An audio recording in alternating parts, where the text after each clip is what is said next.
Magandang gabi sa ating lahat. Welcome to our 365 daily devotion. At ngayong gabi ay tatalakayin natin o pagbubulay-bulayin natin ang talata mula sa aklat ng Matthew chapter 6 verse 33. So ang paksa natin ngayong gabi ay pinamagatang seeking first the kingdom of God. So sabi dito, but seek first His kingdom and His righteousness, and all things will be given to you. Sa Tagalog ang sabi, kaya unahin nyo ang kaharian ng Diyos at ang kanyang katuwiran at ibibigay niya sa inyo ang lahat ng mga bagay na ito. So bago tayo dumako sa ating katuruan ay ano nga ba muna ang background sa likod ng talata.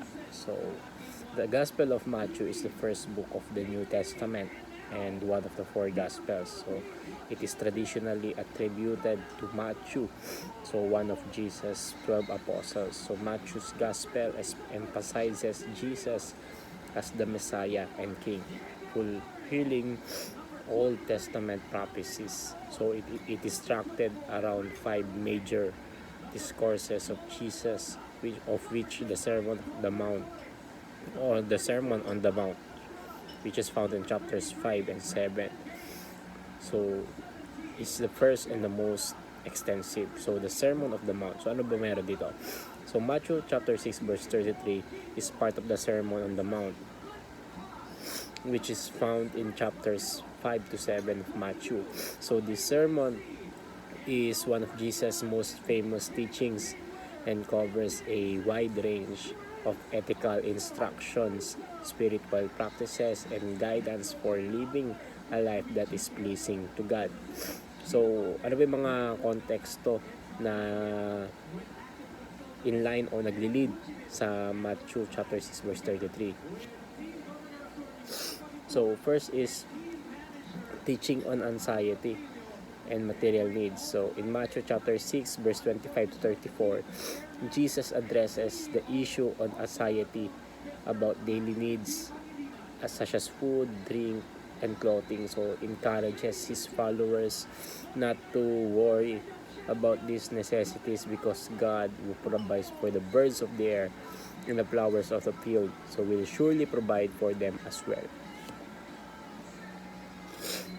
So contrast with pagan worry. So Jesus contrasts of the anxiety of the pagans, so who run after these things, so with the trust that his followers should have in God's provision. So he emphasizes that life is more than food and clothing, and that God's care extends to every aspect of his creation. So throughout this passage, Jesus encourages his listeners to trust in God's fatherly care. He points out, worry cannot add a single hour to one's life. Instead, calls for faith in kingdoms or in God's faithful provision. So, ano nga ba yung katuruan natin sa talata na ito?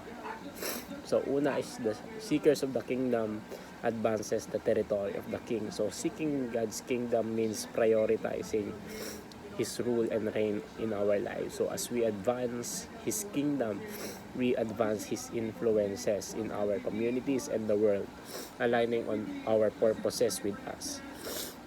So second is the state of the kingdoms, or the kingdom live by the heart or by the standard of the king. So living by God's standards means embodying His righteousness. So in our daily devotion or our daily actions, so it involves upholding His values and principles, reflecting His character in every aspect of our lives. So third is the servant of the kingdom are fully funded by the king. So God's promises to provide for those who serve Him. So as we deliberate or dedicate ourselves into His work and His ways, He ensures that our needs are met. So these provisions frees us to focus on His mission without being consumed by worry. So our application here is to stop worrying about our needs. So Jesus assures us that God knows our needs and will provide for them. Worrying does not add value to our lives. Instead, it distracts us from our purpose and diminishes our trust in God. So letting go of worry is a step of faith and trust in God's provision. So second is seek God's kingdom and righteousness. So our primary focus should be on seeking God's kingdom and His righteousness. So this means that making His priorities our own. So striving to live according to His will and pursuing a relationship with Him above all else. Third is serve as a good manager of God's wealth. So recognize that everything we have comes from God, is entrusted to us to for His purposes. We are called to be faithful stewards, using our resources wisely to further His kingdom and bless others. So, what should we do first before claiming Matthew 6 verse 33 as God's promise to us? So, first is align our priorities with God's will. So, before claiming the promise of Matthew chapter 6 verse 33, we must ensure that our priorities align with God's will. Seeking His kingdom first means making His desires and purpose our top priority. So this alignment demonstrates our commitment to living under His lordship. Second is trust in God's provision. So trusting in God will make or will provide for our needs is essential. So we must have faith that He is both willing to be able and take care for us as we focus on His kingdom. So this trust is a foundational aspect of claiming His promise. Third is pursue righteousness. So actively pursuing righteousness involves seeking to live a life that is pleasing to God. So this pursuit is not about perfection, but about a genuine desire to follow His way and grow in His likeness. So fourth and last is embrace a lifestyle of stewardship. So understanding that we are stewards of God's resources helps us manage what we have with kingdom mindset.